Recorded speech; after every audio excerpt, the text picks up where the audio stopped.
Welcome to Rocky Mountain Marketing. I'm your host, Katie Brinkley. Join us as we dive deep with the world's leading digital marketing experts every single Tuesday. It's all about giving you the strategies that are working right now, directly from those who are making an impact. With my 20 years of experience, I'm here to help you navigate the world of digital marketing. Whether you're looking to sharpen your skills or transform your business, you're in the right place. Let's get started on today's journey to success. Welcome back to this week's episode of Rocky Mountain Marketing. Holy cow, are we in for a treat with today's guest? Because, man, I've known today's guest, I want to say for 4 years now, but maybe it's been longer. Today's guest, there's just a joy anytime that I see them show up in my feed. They just you can feel their energy through your phone screen or through your computer screen. And today's guest is none other than Julie C. Butler. She's the host of the Build Your Beautiful Business podcast, and she's a branding and systems coach. And get this, she has an Amazon best-selling book and over 15 years of experience. And I wanted to talk with her. Before I hit record here, she did something that so many people do. And, I don't even know. I didn't even ask you if it was okay to start with this, Julie. But, you're a Canadian. So you're instantly like just nicer than me anyways, because you're Canadian and all Canadians are amazing. But you're one of the most joyful people I've had the opportunity of being around. And you left Canada, you moved to Costa Rica, you moved back to Canada after a year of being in Costa Rica, which was not the intended plan. You were planning on staying in Costa Rica forever. And that's a story that we can get into later today or not. But you said something right at the end of us catching up. And that's where I want to start today's episode. You said, I'm falling in love with my business again. Because you left, you retired your husband. You've built this hugely successful business. You were able to move to paradise. And all of the things were lining up Julie. And even you fell out of love with your business and doing the business. And I wanted to actually start there because I think that as entrepreneurs, that can happen. And we either give up or, there's so many other things that fall into place. So do you mind if you share a little bit about your journey and what it's been for you to fall out of love with your business and then fall back in love with it? Absolutely. And it's funny because first of all, thanks for having me on your amazing podcast. And secondly, I came here today and I'm like, I don't even know what we're going to talk about. So I'm always open anyway, right? But I know, and you say you've known me for however long, and you know me as the happy, bubbly person who always shows up smiley and positive and everything. And even us, the positive, bubbly people, have, stuff that can happen in our lives that is not so positive and happy. Yeah. And me and you talked a little bit about that before we hit the record button. And like you said, it's a story for another day. But, but the thing is that definitely sometimes whatever is going on, sometimes we can get, I don't know, like Burnt out, I don't know frustrated. if that's the right word, but I think that sometimes maybe we are creative beings, right? And like when we're solopreneurs and we have this business, and sometimes maybe we think we're supposed to be on this route that we fell in love with, and we're supposed to continue on this route and not try different things, and sometimes we just like passionate. Not that I'm not passionate about my business, because Julie C. Butler as a whole, You're, I'm awesome, right? you're an Amazon bestselling author. I mean, you have a great podcast. You do all sorts of digital summits and events. And man, I feel like you're speaking everywhere. But then there's, like you said, you have the business side of things, but then there's also life. Yeah. Yeah. And sometimes, and this is okay. If you're listening to this and you're like, man, like, I don't know what's going on, but I'm not feeling my business anymore. And it's funny, Katie, that we're talking about this because I was on a coffee date with a friend before this, a biz bestie, and we were talking about the same thing, how we weren't like feeling inspired by the things we were doing in our business anymore, or maybe our core offers weren't inspiring us anymore, or giving us lighting our belly on fire and stuff like that. Right. And so I think it's normal and it can happen. And if it's happening to you at this moment, just know that it's okay. Yeah, it is okay. And I think that sometimes, especially in the world of social media, we can see what other people are putting out there, and it feels like maybe even like we're falling behind. And it there's all no matter what the reason is, I do think that there's times where it's just like, there's always there's two sides to every coin. Yep. But talk to me a little bit about how you were able to fall back in love with your business after like leaving Costa Rica, coming back to Canada, having to reestablish your roots for everything because you sold everything. Let's just talk to a little bit about how you were able to rediscover the love of being an entrepreneur and being, Julie C. Butler, this Mhm. badass business owner. For me, it was a little bit about allowing myself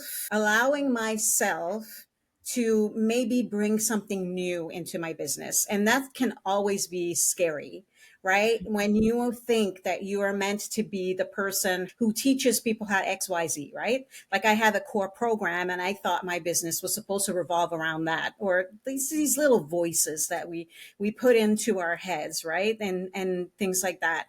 I allowed myself to kind of like, and this didn't happen overnight, right? By the way, Mm-hmm. like this took some talking to coaches and sometimes, biz besties and friends, but it took also some allowing myself to be honest with my true self, with my heart, right?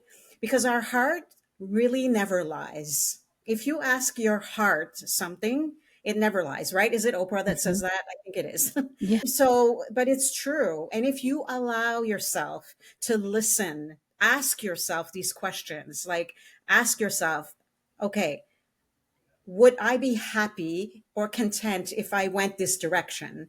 And going another direction in your business can be very scary, Katie, right? Mm-hmm. Like if you're known for the social media queen and all of a sudden I know I've been seeing you being, promoting like podcasting. And I'm Yeah. like, that is someone who is stepping into something different, but going all in, right?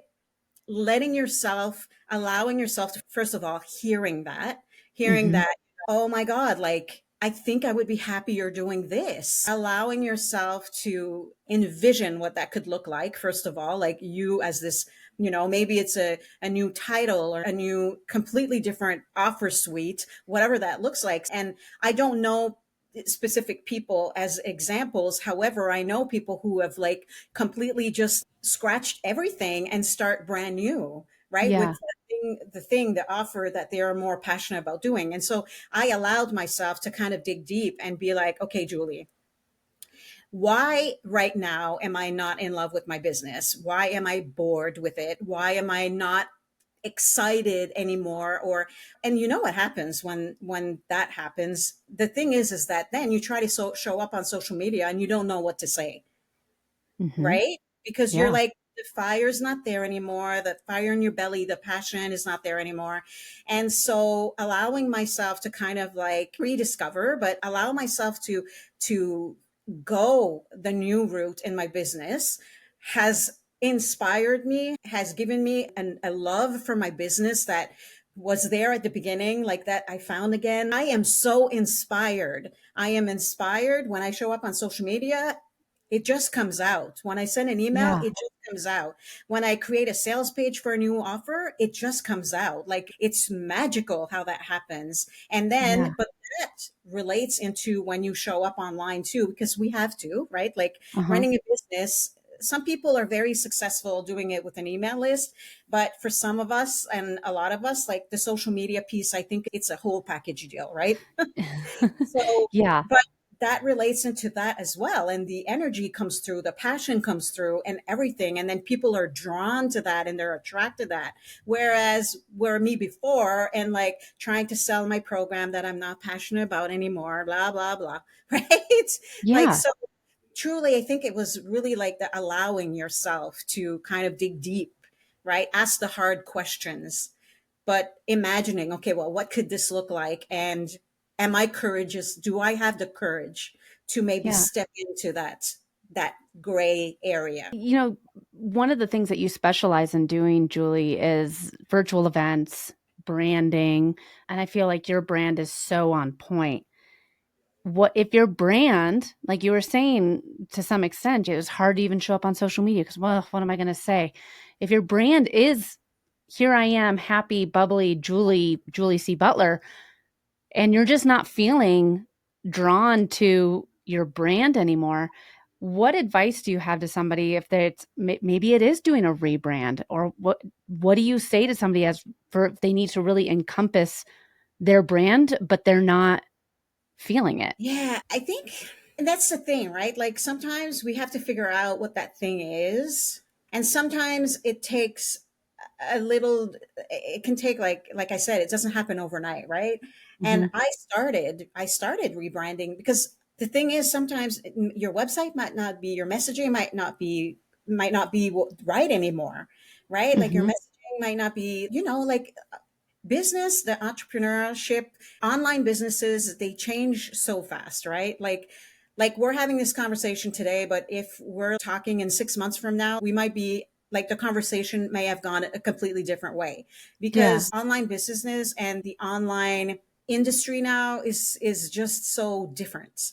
And Yeah. so, like what I said on my website a year ago is just not what captures anymore, and it's just not and sometimes that could be all it is that your messaging is just not what it should be anymore, Mhm. right? So we may have to go back to Yeah. basics, and let's talk about, okay, well, and I just did that like last week. I'm like, okay, let's go back to basics. Let's think about my niche for a minute, right? And I'm Yeah. like, who's my niche, right? Like, who do I want to target? And from experience and knowing who my audience has been over the last 4, 5, 6 years, I know that it's been women, coaches, and over 40. So Mhm. now I'm like, okay, well, how about I target coaches on the other side of 40? And I'm Yeah. like, that excited me. I was like, yes, that excites me. And and I'm sure you've spoken about this before, but when the more we niche, kind of like the more successful we can be because we're more specific. We know our brand messaging becomes more specific and easier. And it just all around becomes easier when we're trying to sell our offers or coaching or show up on social media and all that stuff, right? So sometimes just even going back to that, like, okay, and now, my website, am I truly in love with my website? Like, and that could be something that is maybe it needs a few tweaks, or maybe I just want to rebrand the whole thing. And that's what I'm doing now. I'm in the back end. I'm kind of like going page per page. I'm actually redoing it because I'm changing from one builder to another builder. So I'm redoing Mhm. the whole thing. And that allows you to also go through all of the messaging and to see if it's at par with who you are at this moment in time and who you want to be. Yeah. Well, and I think that you brought up a really good point is sometimes we get married to our website. We get married to our logos. We get married to our brand kits. And it's okay to have a little bit of a breakup or go on a little marriage retreat and rekindle the flame with your brand a bit. What do you say if someone is listening right now and they're like, maybe I just need to think about what steps would you give them if they're saying like, I feel at the same spot that you were, Julie, and maybe revisiting my brand and my messaging, maybe some of my core offers, where would you have them start? And now for just a quick break. You've heard me talk about some of my favorite social media tools on the show, and one of them is a tool called Metricool. Metricool allows you to plan, analyze, and grow your digital presence all in one place. From websites to LinkedIn to YouTube, you can track everything that you're doing online and see just what's working and what isn't. Check out Metricool today at katiebrinkley.live/cool. Just a note, if you use the links I provide, I may receive compensation. All right, let's get back to the show. So if you're gonna look at the brand, right? Like so logo, brand colors and stuff like that. I don't believe that your colors should be a reflection of feeling or not feelings, but moods and like this color attracts that and this color. No. I think that your colors, your brand colors, should be what feels in alignment with you. What do you love?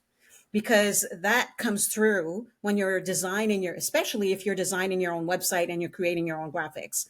That Mm-hmm. comes through. And it makes it so much easier designing anything when you're in love with your colors. It's Hmm. true. Like I tried it. I'm an artist, so I love different color schemes. And Yeah. this is color scheme that I really loved. And it's so beautiful. It's these rich colors like plum and turquoise and navy. And it was so beautiful. And I tried redesigning my website with those colors and it was not working. I was like, nothing was flowing. I couldn't find pictures to match. And because I'm a pink person, I'm a Yeah. pink person. And I'm like, why am I even trying to do this right now? Yeah. And so Yeah. being truly in love with your colors makes a huge difference. I think that, that comes through in what you create. And I Yeah. know that creation of Canva graphics and our websites is not everybody's cup of tea, and we're not all good at everything. So this is the things that I'm good at. But Yeah. if you're thinking, ugh, website, just make sure you're in love with your colors because that will make it easier. Yeah. Same like designing Canva graphics and stuff like that. And if we're going to talk about logo for like 2 seconds, Yeah. for Yeah. like, don't spend too much time there. Honestly, like, don't overthink the logo creation process because honestly, nobody remembers your logo. I don't Hmm. remember. Well, I remember a little bit because you have the mountains and stuff like that. But honestly, do you know what my logo looks like? Probably not, because that's not what matters. What matters is me. You remembered me, my bubbly personality, and who I am when I'm online. That's what you remember from me, not my logo. And Hmm. certainly maybe not my colors, but you know that I'm a pink person and you like pink too. And Yeah. so that's what I have to say about logo designing and or redoing. And like you said before, you're not married to any of it. So Hmm. if you feel like changing it, change it. It's your business. You decide. You be the boss. Exactly. I think Yeah. that a lot of times people get so connected, so married to their logos or their website or whatever. You're the owner, you're the CEO, and you can make the decision on if you feel like things need to change. For me, like this podcast, it started as a lead gen tool. I was interviewing Denver-based business owners. It is now really transformed and it's turned into value driven. How do I feel that entrepreneurs could learn from the guests? And I wanted to make the pivot because these were the conversations I wanted to have. You're the business owner, you have the power. If you're not feeling like you're in love with it anymore, if you love your logos, you can change it. And I think that you mentioned this before too. You started thinking about, who do I enjoy working with? My core offers, who are they good for? What is my ideal client avatar? And it shifted a little bit. I think that having those kind of breakout sessions with yourself or with a business bestie really help you get clarity into not just maybe the evolution of your business, but different lead magnets that are going to convert the right people into the new way that your business is operating. Can we talk a little bit about how maybe having that really strong lead magnet is Hmm. going to help bring the right people into your sphere so that if you are making a shift in your business or if you are tweaking your ideal client avatar a little bit, you have the lead magnet to bring the right people in. So you're not talking to a room full of the wrong people.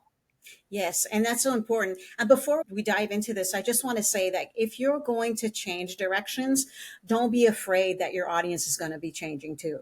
Don't be afraid. Don't keep yourself from moving into one direction because you think, oh, but I've worked so hard to build this audience that I have now, Mhm. right? You could be getting in your own way of greatness. So we need to let that go and just move into the direction of, well, this is what I want to do. This is what I'm happy doing. And so if there's people who are not my people anymore, either A, they'll stay for the ride because they love me, or Mhm. two, they'll just move on and that's okay. And so not being afraid, like not letting fear stop us from moving into these directions as well, I think is really important.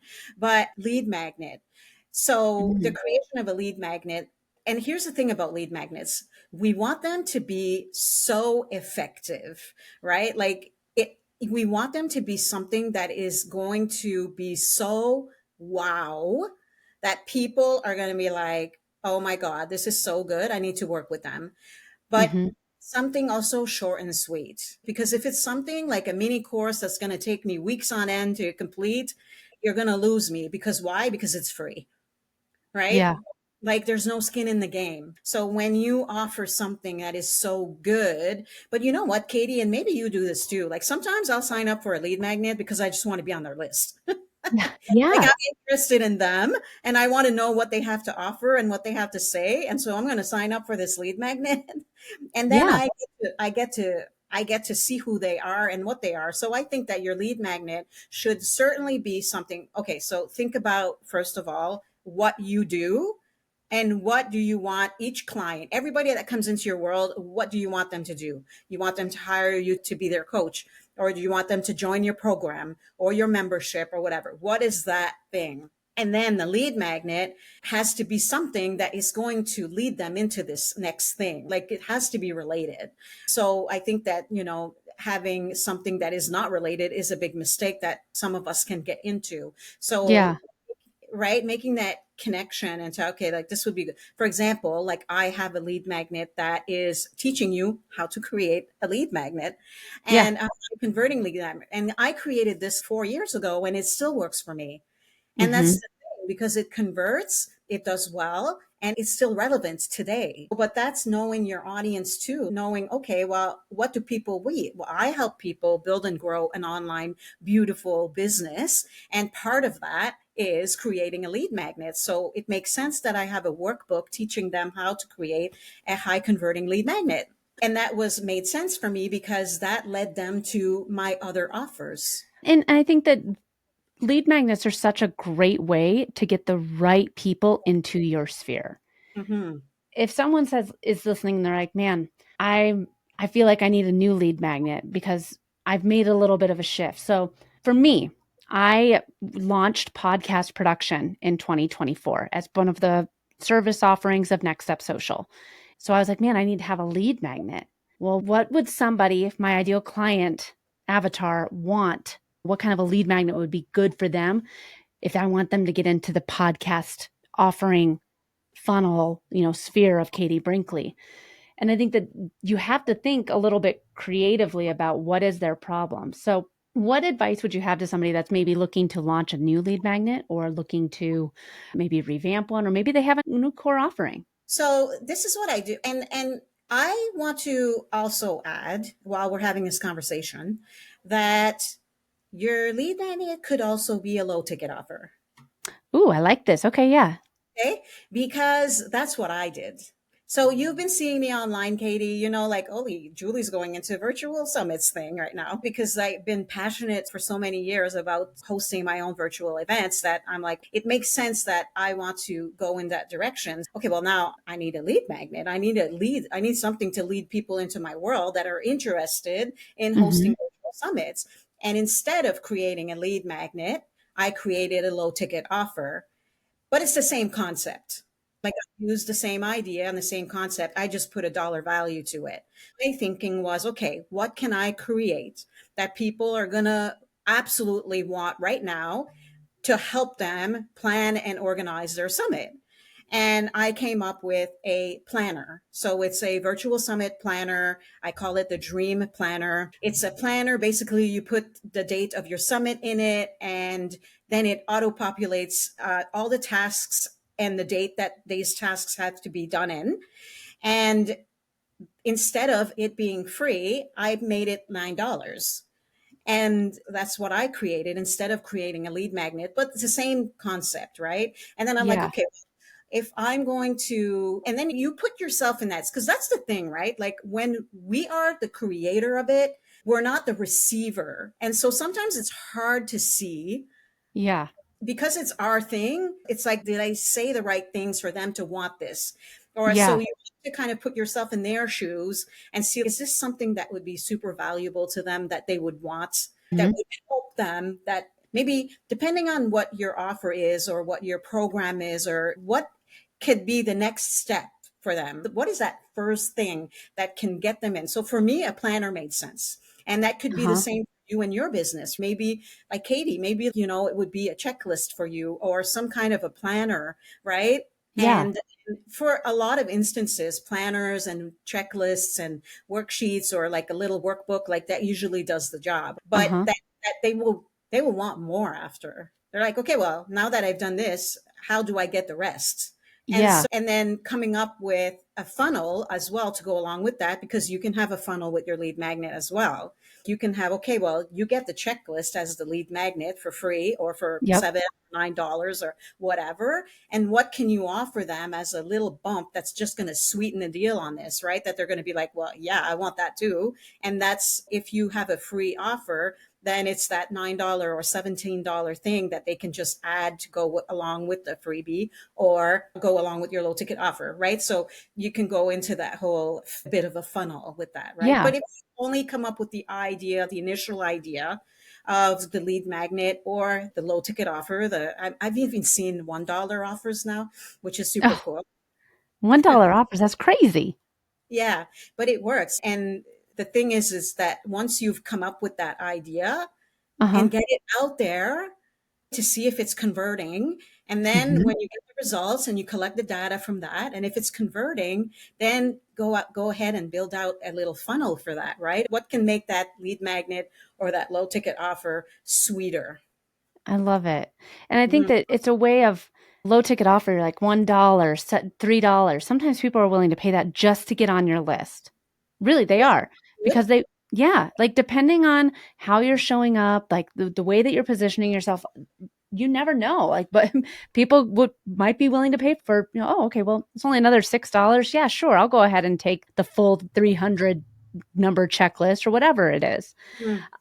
Julie, this has been such an awesome conversation, and I really appreciate your vulnerability in sharing, just about falling back in love with your business. Because the outside looking in, like we can see people and we'd be like, oh, they have it all. Like they love what they're doing. They're loving this. But sometimes we do need to take that time to fall back in love and reignite the passion for what we're doing with our businesses. And if you, listener, are in a spot where you're kind of feeling this, I mean, connect with Julie. She has the podcast, she has her book. She is a wizard when it comes to virtual events. Obviously, she just gave us an entire like SLO for virtual for your lead magnet and everything. So, I mean, connect with Julie. She can help you build your beautiful business. But Julie, what's the best way for people to get in touch with you and stay up to date on all things Julie C. Butler?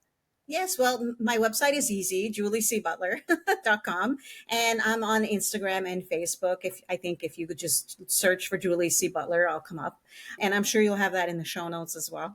But those are the best ways. And I really think like anybody else, like just creep them a little bit and follow them on socials to see if they fall into alignment with you and your business and who you are. And if you've got the vibe with the people, that's usually the best way to know someone, to know another business and to get to know them.